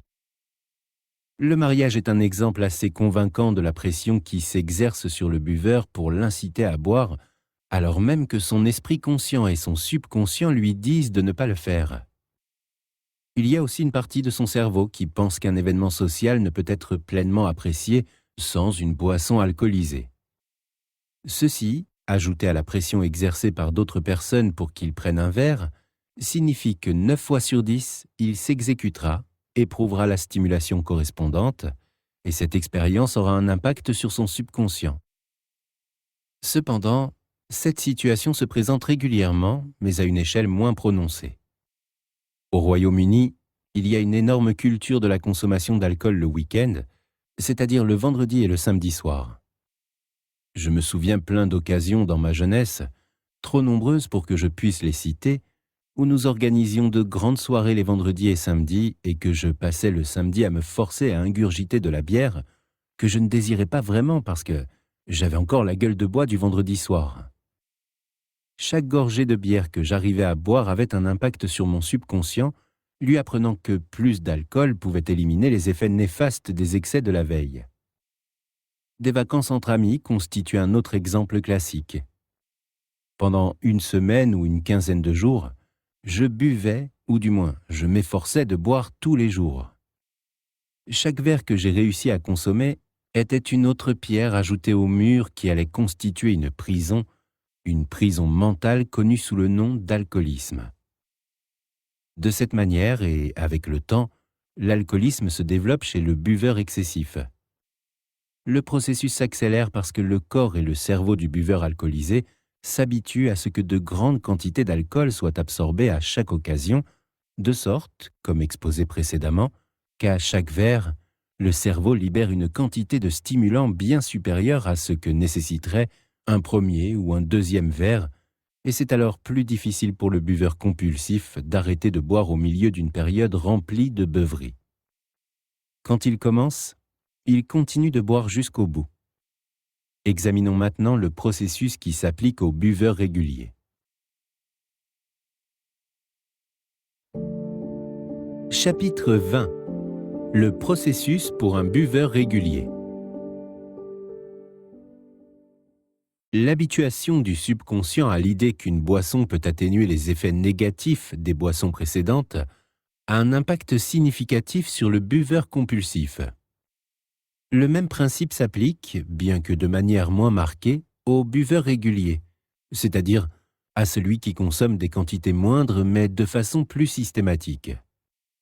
Chez ces derniers, comme les quantités consommées sont plus faibles, les effets délétères sont généralement moins sévères, rendant le soulagement procuré par la consommation suivante moins perceptible. Toutefois, cette différence est largement compensée par le fait que la fréquence même de ce soulagement entretient le cycle de la dépendance. Tandis que le buveur occasionnel rencontre moins fréquemment des situations où la consommation est motivée par le besoin de pallier les conséquences de l'alcool, le buveur régulier se trouve dans cette position de manière quasi constante. En outre, les conséquences négatives d'un manque de sommeil de qualité s'aggravent nettement pour le buveur régulier, rendant le soulagement procuré par l'alcool pour combattre cette fatigue plus marquée. À l'inverse, le buveur compulsif qui cesse de boire pendant une période peut moins subir les effets cumulatifs d'un sommeil de mauvaise qualité. Pour ce type de buveur, il pourrait falloir des semaines, des mois, voire des années avant que de nouvelles occasions ne surgissent, amenant ainsi le cerveau à associer instinctivement le soulagement des effets néfastes de l'alcool à une augmentation de la consommation. Cependant, pour le buveur régulier, la fréquence de sa consommation crée en soi ces occasions. Supposons que le buveur régulier ne boive que très peu d'alcool, mais qu'il le fasse pendant plusieurs jours consécutifs. Dans le meilleur des cas, s'ils n'ont pas de nausées et ou de maux de tête, même la très petite quantité qu'ils boivent occasionnera une perturbation du sommeil qui, comme nous l'avons mentionné précédemment, s'accumulera. Donc, pour prendre une situation hypothétique, le premier jour, il prend un verre. Le lendemain, il souffre très peu d'effets secondaires, si ce n'est d'une légère augmentation de la fatigue s'il est jeune et qu'il a bien dormi. Autrement, l'effet peut être si faible qu'il ne sera même pas consciemment perceptible. Cependant, la fatigue est là pour la durée du deuxième jour, et le soir venu, cette fatigue est soulagée par la prochaine petite quantité d'alcool consommée. Cependant, cet alcool perturbe le sommeil de la deuxième nuit, de sorte que le troisième jour, il y a encore une autre légère augmentation de la sensation de fatigue. Il est important de noter que, comme il s'agit d'une augmentation le deuxième jour, il a maintenant eu 2 mauvaises nuits de sommeil, pas seulement une, et est donc plus fatigué le troisième jour que le deuxième. L'alcool, le soir du troisième jour, est d'autant plus important que la sensation de fatigue, qui doit être soulagée, est encore plus prononcée. Comme vous pouvez le constater, à mesure que le temps passe, le besoin d'alcool augmente parallèlement à la fatigue. En soi, c'est déjà assez grave, mais d'autres facteurs entrent en jeu. Tout d'abord, comme nous l'avons vu plus haut, il y a un sentiment de tension et d'irritation qui est également causé par chaque boisson, de sorte qu'au fur et à mesure du temps, ce n'est pas seulement la fatigue que nous devons soulager avec l'alcool, mais aussi ce sentiment de nervosité qui a également augmenté. Il est également important de noter que, comme pour tout poison ou drogue, l'organisme devient de plus en plus immunisé contre cette substance qui fait que la quantité dont nous avons besoin chaque jour augmente. Nous pouvons nous battre très fort pour maintenir notre consommation à un certain niveau ou même pour la diminuer. Il se peut même que nous ayons des victoires limitées et de courte durée à cet égard. Cependant, cela ne sera jamais le processus naturel. L'évolution naturelle consiste à augmenter notre consommation à mesure que nous devenons de plus en plus immunisés contre les effets anesthésiants de l'alcool. Au fur et à mesure que notre consommation augmente, il en va de même pour les effets négatifs qui, à leur tour, ont besoin de quantités toujours plus grandes d'alcool pour être soulagés. Ainsi, alors que le buveur compulsif avance à grands pas moins souvent, le buveur régulier avance lentement mais régulièrement. Cela malgré le fait que le buveur régulier ne boive pas forcément tous les jours. Tout comme les effets négatifs du manque de sommeil s'accumulent, leur inversion prend du temps et ne peut être corrigée par 1 ou 2 nuits de repos. Il n'est pas non plus possible de réparer immédiatement un sommeil perturbé. Les buveurs réguliers sont encore moins susceptibles que les buveurs occasionnels, de s'arrêter suffisamment longtemps pour retrouver leur sommeil, sans parler des nuits supplémentaires dont ils auront besoin pour commencer à rattraper le sommeil perdu. Maintenant que nous avons examiné les différentes façons dont l'alcoolisme peut se développer chez les deux principaux types d'alcooliques, examinons une journée dans la vie d'un alcoolique chronique. Beaucoup de gens sont vraiment perplexes quant à la raison pour laquelle les alcooliques chroniques boivent de la façon dont ils boivent et pourquoi ils sont prêts à sacrifier leurs amis, leur famille, leur travail, leur maison et même leur vie pour cela. Cependant, appliquons maintenant ce que nous avons appris et examinons les choses du point de vue de l'alcoolique pour voir si nous ne pouvons pas donner un sens à tout cela. Chapitre 21. Une journée typique dans la vie d'un alcoolique. Prenons une journée normale dans la vie d'un alcoolique ou même d'un grand buveur, s'il y a une différence entre les deux. Nous utiliserons le masculin générique pour nous référer à cet alcoolique, mais il pourrait tout aussi bien s'agir d'une femme. L'alcoolique se réveille, ou plutôt émerge le matin, ou à n'importe quel autre moment de la journée, et se sent terriblement mal. La toxicité de l'alcool l'afflige, le laissant faible, vulnérable et incapable de faire face à ses responsabilités. Si vous en doutez, rappelez-vous comment vous vous sentez lorsque vous êtes malade. Êtes-vous plein d'énergie, confiant et prêt à affronter le monde? Ou vous sentez-vous plutôt fragile et défensif?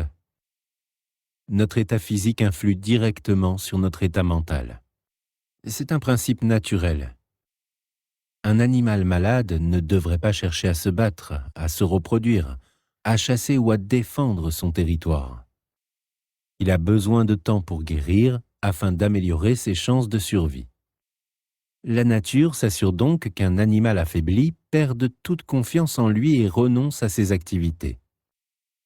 Notre consommateur d'alcool se sent également déprimé, en partie à cause de la dépression chimique résultant de l'effet de l'alcool, mais aussi parce qu'à ce stade, son addiction aura eu des répercussions considérables sur sa vie.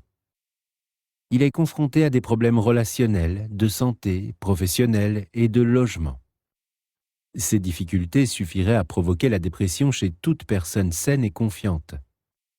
Toutefois, pour l'alcoolique, dont l'état physique est affaibli et l'humeur chimiquement altérée, l'effet de ces problèmes est décuplé. À cela s'ajoute l'anxiété générale par l'alcool une fois que ses effets sédatifs initiaux se dissipent. Plus la consommation est importante, plus l'anxiété ressentie après est forte. Et un alcoolique chronique, ayant consommé des quantités massives d'alcool, éprouvera donc une anxiété proportionnellement élevée. Cela peut se manifester par des tremblements ou une nervosité extrême. Cette réaction est logique lorsqu'on y réfléchit. Notre cerveau n'est pas fait pour subir une intoxication constante par des substances dépressives. Si c'était le cas, il produirait naturellement de telles substances chimiques, à l'instar de l'adrénaline ou des endorphines, et les libérerait régulièrement. Lorsque nous introduisons un dépresseur chimique dans notre organisme, le cerveau tente de compenser en activant des stimulants, rendant certaines zones plus réactives. Lorsque l'effet de l'alcool s'estompe rapidement, nous restons avec le stimulant sans le dépresseur, d'où une sensation d'anxiété et de peur exacerbée. Nous trouvons donc notre alcoolique au réveil, accablé par les effets toxiques de l'alcool, l'anxiété persistante, le manque de sommeil et la dépression. Pour simplifier, nommons cet ensemble de symptômes négatifs le sevrage alcoolique. En d'autres termes, il est en très mauvais état. Consciemment ou non, il sait qu'un verre le soulagerait instantanément. L'alcool, en tant qu'anesthésique et dépresseur, apaise la douleur et diminue la sensation de dépression, amorçant ainsi le cycle de l'envie. La conséquence de tout cela est qu'il devient littéralement incapable de fonctionner sans alcool. Il peut lutter autant qu'il veut, mais finalement, il fait ce qui semble être le plus logique dans sa situation. Il consomme de l'alcool, obtenant ainsi un soulagement physique et mental immédiat et mettant fin au cycle de l'envie. La tension et l'anxiété insupportables sont soulagées La dépression, la douleur, la nausée et la fatigue sont temporairement oubliées, lui permettant de fonctionner à nouveau, momentanément. Cependant, les effets bénéfiques de l'alcool s'estompent rapidement, nécessitant une nouvelle consommation encore et encore. Finalement, la douleur étant si intense, la quantité d'alcool consommée devient si importante que l'alcoolique perd connaissance pour se réveiller plus tard et recommencer le cycle. L'alcoolique se trouve dans une situation délicate, confronté à un choix difficile. D'un côté, s'il choisit de ne pas boire, il endure un état déplorable tant sur le plan physique que mental. De l'autre, en continuant de boire, il ne fait qu'aggraver le problème. À ce stade critique, il est convaincu qu'il est incapable de fonctionner sans alcool, croyant souffrir d'une déficience physique ou mentale que seul l'alcool peut pallier. Le fait de tomber inconscient est un phénomène courant chez les alcooliques qui mérite une exploration plus approfondie. Toute personne ayant côtoyé un alcoolique a sans doute observé des moments où celui-ci se retrouve dans un état d'inconscience totale. Cette facette de la dépendance reste souvent incompréhensible pour les non-alcooliques. Il leur est difficile de saisir pourquoi un alcoolique pourrait consommer de l'alcool au point de perdre connaissance, notamment lors des moments inopportuns comme en pleine journée ou juste avant un engagement professionnel ou social. Toutefois, cette situation n'est pas aussi simple qu'elle pourrait sembler de prime abord.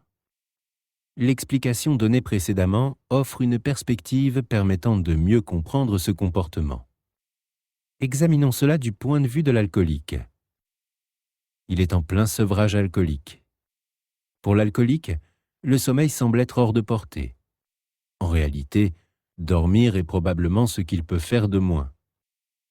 Malgré l'épuisement physique et mental, résultant d'un manque de sommeil réparateur pendant la période de consommation d'alcool, il se trouve dans un état de veille accentué, incapable de trouver le sommeil en raison d'une hypersensibilité mentale et de la présence significative de stimulants dans son organisme, héritage de sa dernière consommation. Souvent, quelques verres sont suffisants pour neutraliser ces stimulants et apaiser l'esprit agité. Cela permet à l'alcoolique de retrouver le sommeil. Du fait de son épuisement physique et mental, l'effet à la fois anesthésiant et dépresseur de l'alcool plonge généralement le buveur dans un état qui s'apparente, en pratique, à une inconscience totale. Imaginons qu'un alcoolique doive bientôt participer à un événement professionnel ou social important. Il est conscient de la nécessité d'être en pleine forme, mais il est en plein sevrage alcoolique. Son esprit, tant conscient qu'inconscient, sait qu'un verre dissipera les symptômes pénibles du sevrage, déclenchant ainsi un désir impérieux. Pour lui, il devient clair qu'il ne pourra pas assurer sa présence à l'événement sans céder de quelques verres. Il se rappelle également qu'il est capable de consommer une quantité importante d'alcool sans, selon lui, subir d'effets néfastes apparents. Pourquoi se priverait-il donc de 1 ou 2 verres préalablement ? La véritable question n'est pas tant les risques encourus par cette consommation, mais plutôt comment il pourrait gérer sa participation à l'événement sans cet apport. Boire lui semble la solution pour remplir son rôle durant l'événement à la satisfaction de tous.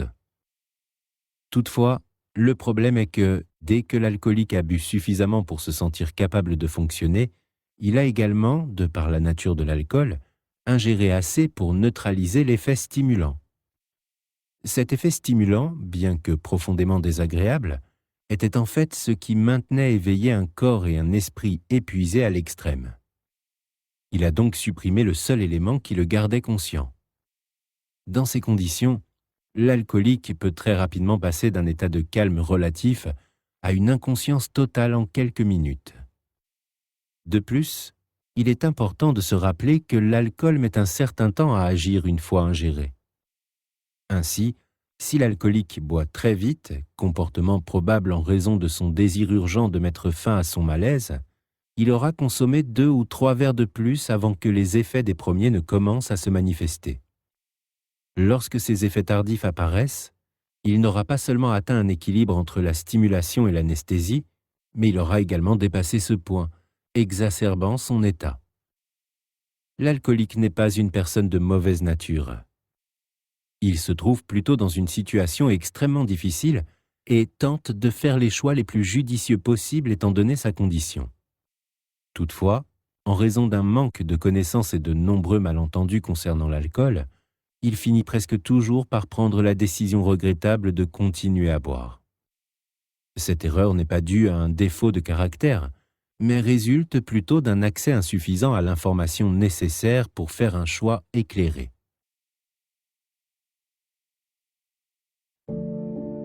Chapitre 22. Ai-je un problème? Les étapes de l'alcoolisme.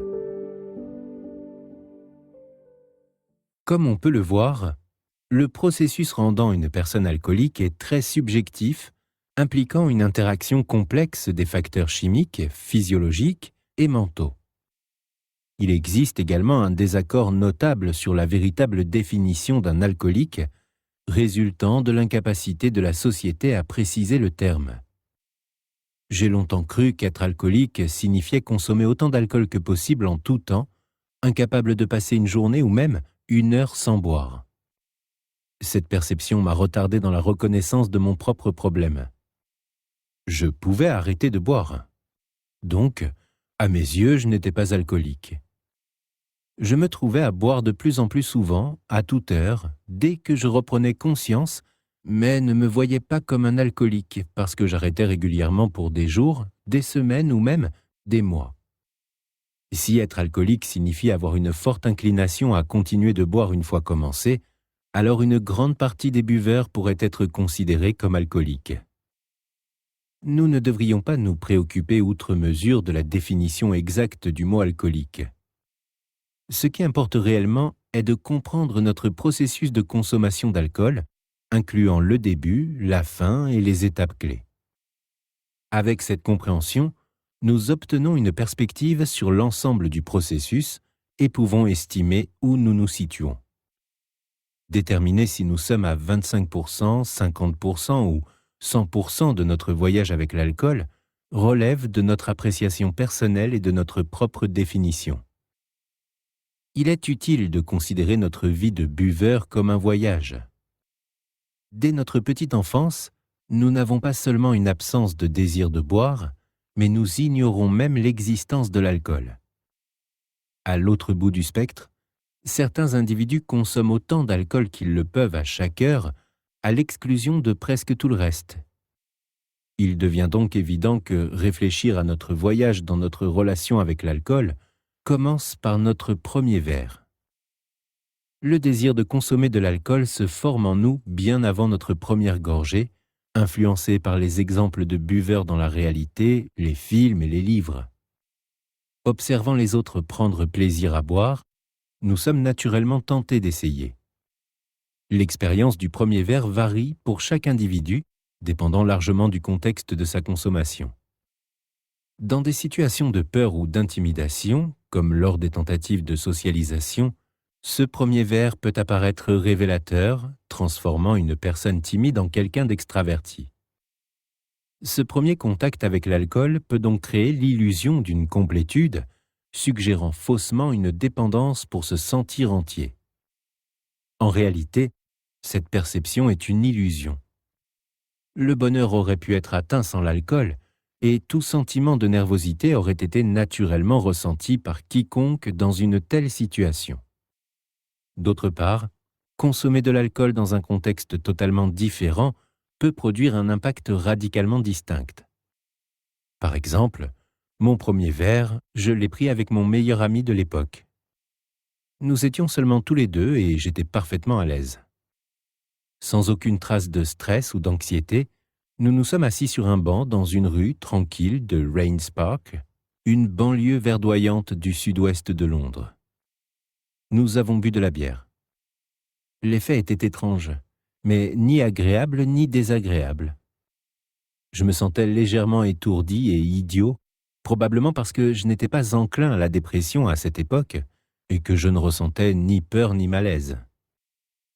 Bien que chaque personne soit unique et que le premier verre puisse être consommé dans une multitude de contextes différents, l'expérience tend généralement à s'inscrire dans l'une des deux grandes catégories suivantes, soit sous l'effet d'une certaine forme de stress, rendant la consommation perçue comme bénéfique et comblant un vide ressenti, soit sans stress particulier, rendant notre premier verre quelque peu insignifiant. Ainsi, le facteur déterminant n'est donc pas tant l'individu que la situation vécue lors du premier verre. Cependant, il est intéressant de noter que l'effet de la première consommation d'alcool joue un rôle limité dans le processus, si ce n'est qu'il peut influencer la vitesse à laquelle nous avançons dans les étapes suivantes du parcours. Si notre premier verre est perçu comme une révélation, nous sommes plus susceptibles de boire et de boire davantage à l'avenir. Cependant, si le premier verre ne marque pas un événement significatif, cela ne signifie pas pour autant qu'ils cesseront de boire. Ils sont tout aussi susceptibles de boire à la prochaine occasion que n'importe qui d'autre, car il est rare que le premier verre soit tellement insipide ou répugnant au point de décourager toute future consommation. La plupart des gens, après leur premier verre d'alcool, seront enclins à répéter l'expérience et tôt ou tard, généralement plus tôt que tard, ils consommeront de l'alcool dans un contexte stressant, percevant alors un bénéfice réel qui commencera à s'ancrer dans leur subconscient. Nous sommes confrontés à un défi lorsqu'il s'agit de discuter de la consommation d'alcool. Une fois le premier verre consommé, quelle doit être notre réaction ? Il est bien établi que la consommation répétée d'alcool peut mener à une augmentation du besoin de consommer, car notre cerveau s'adapte pour atténuer les effets sédatifs de l'alcool. De plus, l'influence de l'alcool s'infiltre progressivement dans notre subconscient au fil du temps. Ces changements sont insidieux et leur évolution est difficile à mesurer avec précision en se basant uniquement sur cette approche. Explorer cette question pourrait nous amener à envisager les méthodes suivantes. 1. Bien que le sevrage alcoolique, j'entends par là l'anxiété et l'agitation qui restent lorsque les effets de l'alcool s'estompent, soit là dès le début, il commence par être presque imperceptible. Il faut du temps pour que le corps devienne plus compétent dans la gestion de l'alcool que nous buvons, et il faut du temps pour que le soulagement du sevrage, qui vient en buvant davantage, prenne tout son effet dans notre subconscient. Le processus est légèrement différent selon qu'une personne ait tendance à boire excessivement ou régulièrement, comme on l'a vu précédemment. Jusqu'à ce que cela se produise, nous pouvons faire ce que bon nous semble avec l'alcool, c'est-à-dire en prendre ou pas. Bien que le sevrage se produise, nous ne nous en rendons pas compte et nous ne l'associons pas au fait que boire plus nous soulagerait. En fait, c'est le contraire qui se produit. Lorsque nous nous réveillons après avoir bu le soir d'avant, nous associons notre mal-être à notre consommation d'alcool de la veille et sommes repoussés à l'idée de boire davantage. Si nous buvons pendant la journée et que nous nous arrêtons pendant un moment, nous constatons que nous n'avons absolument aucun désir de boire davantage, et en fait, que nous aurions du mal à le faire. C'est notre cerveau qui fonctionne comme il se doit. Lorsque nous buvons de l'alcool, qui est un poison, et que nous en ressentons les effets néfastes, notre esprit conscient et subconscient nous dit d'arrêter d'en boire, ce que nous faisons. Ainsi, à ce stade, nous pouvons avoir tendance à trop boire, car l'intoxication physique se produit plus rapidement que l'intoxication mentale, mais lorsque nous avons la gueule de bois, l'idée de boire davantage nous repousse, alors nous arrêtons. Il se peut que nous ayons très envie de boire un verre à certaines occasions, mais la gueule de bois nous pousse à arrêter de boire et, si nous essayons de boire malgré cela, nous trouvons que c'est un travail difficile et souvent, nous ne pouvons le faire. Une particularité observée chez les personnes qui débutent dans la consommation d'alcool est leur tendance à se réveiller en ressentant à la fois les effets apaisants sur l'esprit et les signes physiques d'intoxication. Ces buveurs novices peuvent se retrouver à rire et à se sentir déconcertés au réveil, comme s'ils venaient de terminer leur dernier verre. Cette réaction s'explique par le fait que leur corps et leur cerveau ne sont pas encore pleinement adaptés pour métaboliser l'alcool efficacement, laissant ainsi les effets psychologiques perdurer jusqu'au lendemain. À l'opposé, les consommateurs d'alcool plus expérimentés tendent à se réveiller en se sentant particulièrement alerte, tendu et anxieux, souvent au milieu de la nuit. Il est fréquent qu'il se lève tôt et se trouve incapable de se rendormir le matin suivant une consommation d'alcool. Cette différence d'expérience au réveil entre les buveurs novices et ceux plus aguerris met en lumière comment l'adaptation au long terme à l'alcool affecte le corps et le cerveau. 2. Au fil des ans, il nous arrivera d'avoir des moments où, tout en continuant à subir les effets néfastes de notre dernière consommation et en trouvant l'idée de boire répugnante ou désagréable, nous nous résoudrons quand même à boire.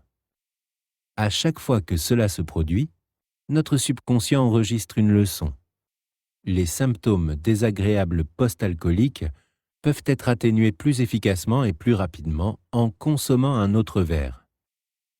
Avec le temps, notre réaction subconsciente face à la souffrance liée aux effets néfastes de l'alcool, que ce soit l'anxiété due à la disparition de l'alcool de notre organisme ou les symptômes d'une véritable gueule de bois, évolue de poison à éviter à un autre verre pour soulager la douleur. Le subconscient fonctionne par répétition, et ce n'est qu'avec le temps que cette leçon se fixe pleinement, de sorte que plus la consommation d'alcool est longue dans le temps, plus son empreinte devient indélébile. Il s'agit de l'étape cruciale qui nous fait basculer de non-alcoolique à alcoolique. Avec le temps et par la répétition, notre comportement évolue. D'abord repoussé par l'alcool après en avoir trop consommé, nous en venons ensuite à être capables de boire si nécessaire pendant une gueule de bois, pour finalement trouver une certaine satisfaction, voire un désir à boire dans cet état, jusqu'à ce que nous ressentions le besoin impérieux de boire pour faire face à la gueule de bois. C'est pourquoi le temps nécessaire pour devenir alcoolique est si variable, allant de quelques mois à plusieurs décennies en fonction de l'individu et de ses circonstances particulières. Certaines personnes réaliseront pendant de nombreuses années qu'elles n'ont pas besoin de boire lorsqu'elles ont la gueule de bois, tandis que pour d'autres, la situation peut l'exiger dès le départ. La fréquence à laquelle nous consommons de l'alcool dans cet état est directement proportionnelle à la rapidité avec laquelle nous nous engageons sur le chemin de l'alcoolisme. C'est donc à cette étape que nous en arrivons à être suffisamment résignés pour prendre un verre alors que nous subissons encore les effets indésirables de la consommation précédente. C'est également à ce moment que beaucoup choisissent de ne pas boire du tout, plutôt que de se laisser tenter par 1 ou 2 verres de plus. À ce stade, notre corps est beaucoup plus efficace pour contrer l'alcool, ce qui fait que nous nous réveillerons rarement, voire jamais, en ressentant la relaxation mentale. En fait, nous nous réveillons tendus et nerveux après avoir bu, habituellement très tôt le matin. À cette étape, nous savons inconsciemment et instinctivement qu'une boisson alcoolisée apaisera les inconforts ressentis suite aux boissons précédentes et que les effets néfastes nous incitent à vouloir, voire à nécessiter, un autre verre. Si, pour une raison quelconque, nous consommons de l'alcool pendant la nuit ou tôt le matin, cela nous procure un soulagement temporaire. Dès lors, chaque fois que nous nous réveillerons agités la nuit ou avec la gueule de bois le matin, le désir de consommer de l'alcool se manifestera immédiatement. En agissant ainsi, cela nous mène rapidement à l'étape finale. L'étape finale correspond à une consommation continue d'alcool, souvent déclenchée par des prises matinales ou nocturnes. Ce qui signifie que, dès le réveil, la consommation d'un verre devient systématique. Cela conduit rapidement à une situation où, en raison du conditionnement subconscient et du syndrome de manque, l'individu se trouve dans l'incapacité totale d'arrêter de boire. Il est prêt à sacrifier quoi que ce soit pour obtenir un autre verre. Cette situation résulte de la croyance que, aussi misérable puisse être l'existence avec l'alcool, elle reste préférable à une vie de sobriété. Nous pourrions donc concevoir le parcours de l'alcoolisme en 5 étapes, en incluant les 4 précédemment mentionnées ainsi que l'étape initiale correspondant au premier verre. Cependant, cette approche reste encore vague. En fait, je suis convaincu qu'il existe une méthode bien plus précise pour décrire ce processus. Il m'est arrivé d'entendre une conversation entre 3 de mes collègues au travail. L'une d'elles avait 2 enfants de 18 et 20 ans. Vivant encore chez eux, ces jeunes commençaient, comme on pouvait s'y attendre, à déployer leurs ailes, aspirant à plus d'indépendance. Elle et son mari ont informé leurs enfants qu'ils étaient les bienvenus pour partir en vacances avec eux, à leur charge, mais qu'ils n'étaient pas obligés de le faire s'ils ne le souhaitaient pas. J'ai trouvé cette approche très judicieuse. En effet, il ne sert à rien de forcer vos enfants à partir en vacances avec vous s'ils ne le désirent pas. Par ailleurs, si les moyens le permettent, il est toujours agréable de continuer à les inviter. Cette année-là, la famille prévoyait de faire une croisière de luxe. Cependant, aucun des 2 enfants n'était présent. La raison ?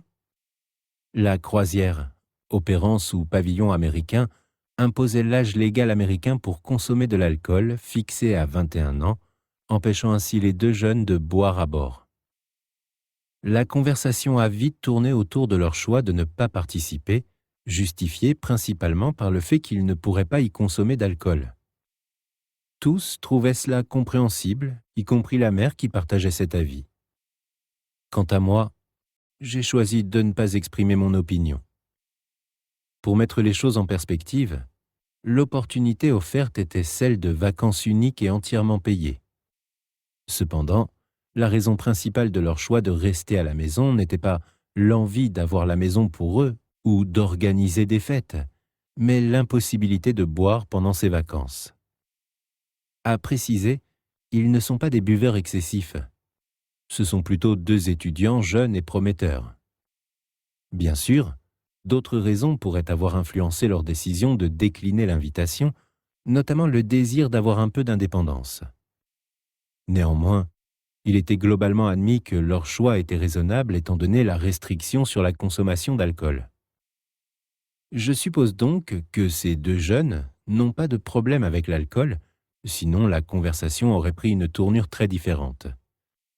Cependant, cette situation souligne le rôle significatif que l'alcool joue dans notre société. Elle peut aussi indiquer à quel âge nous commençons à dépendre de l'alcool pour certaines situations. Bien qu'ils ne soient pas dépendants de l'alcool pour leur routine quotidienne ou pour affronter les défis de la vie, ils semblent dépendre de l'alcool pour apprécier certains moments, au point de renoncer à une expérience potentiellement enrichissante, simplement parce qu'ils ne peuvent consommer cette substance. Je me souviens d'une expérience similaire quand j'avais entre 14 et 16 ans. J'avais déjà commencé à boire et à fumer, mais étais encore au collège. Mes parents, mes sœurs et moi étions partis à Disney World, où j'ai adoré chaque moment, à l'exception d'une soirée. Nous avions visité l'un des rares endroits là-bas où l'alcool était servi, semblable à un gentleman's club traditionnel, rempli d'objets animés. Mes parents m'avaient promis que je pourrais y prendre une bière, sans anticiper la stricte réglementation américaine sur la vente d'alcool aux mineurs. Privé de cela, j'ai été malheureux toute la soirée. Bien que durant ces vacances, j'ai profité des soirées sans alcool, ce soir-là, l'attente déçue a pesé lourd. Comme les enfants de mon collègue, j'étais au début de mes expériences avec l'alcool et même à cet âge, l'impossibilité de boire dans certaines situations semblait gâcher mon plaisir. Habituellement, on imagine qu'il faut plusieurs années pour devenir dépendant de l'alcool. Cependant, cette perspective pourrait être révisée. La dépendance n'est pas une question d'être accro ou pas avec une zone grise intermédiaire. Dès le début, la dépendance peut exister, mais limitée à quelques situations spécifiques, telles que la socialisation. Les phases ultérieures de la dépendance englobent une gamme bien plus large de contextes. Ainsi, le buveur en phase initiale ne dépend de l'alcool que dans moins de situations, tandis qu'un buveur en phase avancée en dépend dans bien plus de circonstances. Une manière précise de comprendre l'évolution de cette dépendance est d'identifier les moments où l'absence d'alcool vous met mal à l'aise, signalant une incapacité à affronter ou apprécier pleinement ces instants sans recourir à cette drogue. La croyance selon laquelle une boisson améliore légèrement une situation devrait être un signal d'alerte. En effet, si le bonheur semble accru par l'alcool, l'inverse implique une diminution du bien-être, pouvant rapidement mener à une incapacité à apprécier pleinement les moments sans consommer. Alors, dans quelle situation vous sentiriez-vous plus heureux avec un verre d'alcool à la main? La grande majorité des buveurs, voire tous, pourraient se sentir mal à l'aise ou moins heureux en s'abstenant de boire lors d'une soirée entre amis où tous les autres consomment de l'alcool. Cependant, cette dépendance au bonheur liée à l'alcool s'étend-elle à d'autres moments de votre vie?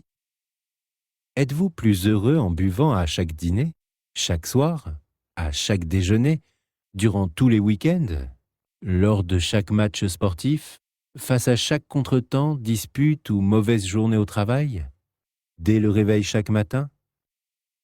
Je pense que c'est bien mieux de considérer cette question sous cet angle, car nous avons tendance à devenir dépendants de l'alcool dans certaines situations spécifiques, plutôt que de boire de manière croissante tous les jours, comme nous pourrions le faire avec le tabac. Cependant, cette approche pour considérer notre consommation d'alcool ne fournit pas un guide précis. Beaucoup trouvent l'alcool essentiel dans certaines situations, tandis que dans d'autres, simplement préférable. Étant donné la subjectivité du processus, il est difficile d'être plus explicite. Cette approche peut donner des indications sur la situation individuelle, mais reste loin d'un guide absolu. Les étapes de la dépendance peuvent également se chevaucher considérablement. Certains lecteurs de ce texte peuvent se considérer alcooliques, tandis que d'autres, non alcooliques, s'inquiètent que leur consommation devienne problématique. La question souvent posée est: ai-je un problème avec ma consommation d'alcool? Ce qu'il faut garder à l'esprit, c'est que tout le monde est différent et a une vision différente de la consommation d'alcool. Pour certains, ce qui constitue un alcoolisme chronique pourra être perçu par d'autres comme une consommation sévère ou même modérée. J'ai entendu une dame affirmer qu'elle savait être alcoolique car elle pouvait boire une bouteille de vin avant de sortir le soir. Personnellement, je me sentirais presque sobre si je n'avais bu qu'une bouteille de vin un samedi soir avant de sortir. Un ami m'a récemment confié qu'il buvait la plupart des soirs une bouteille de vin et 8 canettes de bière, l'équivalent de 3 bouteilles de vin ou d'une bouteille de spiritueux. Bien que certains y verraient un signe d'alcoolisme chronique, il jugeait sa consommation modérée, quoiqu'un peu excessive. Les perceptions varient non seulement entre individus, mais aussi au sein d'un même individu au fil du temps, comme discuté dans le chapitre sur le FAB. Par moments, nous pouvons nous voir comme des buveurs excessifs, perdant le contrôle de notre consommation, détestant notre propre comportement et résolus à changer. À d'autres moments, nous nous percevons simplement comme quelqu'un qui aime boire, parfois un peu trop, mais après tout, qui ne dépasse pas les limites de temps en temps à part les abstinents? L'autre problème est que, pour la grande majorité des gens, il y a toujours des personnes qui boivent plus que nous, ce qui nous fait nous sentir en sécurité, ou moins que nous, ce qui tend à nous faire craindre que nous buvons trop. Il y a une myriade de buveurs, de ma grand-tante qui avait l'habitude de boire un petit verre de panaché une fois par an à Noël et le faire durer toute la journée, à ces gens qui passent leur temps à boire à un rythme rapide et furieux. Je dois dire que je n'ai jamais rencontré quelqu'un dans cette dernière catégorie, bien que je ne doute pas qu'ils doivent exister. Comme je l'ai déjà mentionné, Richard Burton buvait à un moment donné 3 ou 4 bouteilles de spiritueux par jour, et pourtant je crois comprendre qu'il ne s'est jamais considéré comme un alcoolique. Les buveurs ont tendance à se diviser en 2 catégories. La première catégorie est celle qui prend des cuites, se retrouvant complètement ivre pendant plusieurs jours consécutifs avant de faire une pause. Ces périodes d'ivresse peuvent durer de quelques heures à des mois, généralement quelques jours ou moins, et les personnes concernées sont capables d'arrêter leur consommation pendant des périodes considérables. Souvent, ces buveurs ne croient pas avoir un problème parce qu'ils ne consomment pas d'alcool quotidiennement. La seconde catégorie comprend les personnes qui boivent tous les jours, mais parviennent à fonctionner malgré la consommation quotidienne d'importantes quantités d'alcool. Ces individus tendent également à ne pas se percevoir comme ayant un problème d'alcool, car ils évitent généralement l'ivresse complète et maintiennent un semblant de normalité dans leur vie quotidienne, les amenant à dissocier leurs difficultés de leur consommation. Il n'existe pas de test établi pour diagnostiquer l'alcoolisme ou une consommation problématique d'alcool, et il est peu probable qu'un tel test puisse exister. Chacun doit réfléchir à cette question pour soi-même. Cependant, on m'a un jour fait remarquer que le simple fait de se demander si on a un problème est révélateur d'un problème. En effet, une définition du problème est une difficulté qui doit être résolue ou traitée.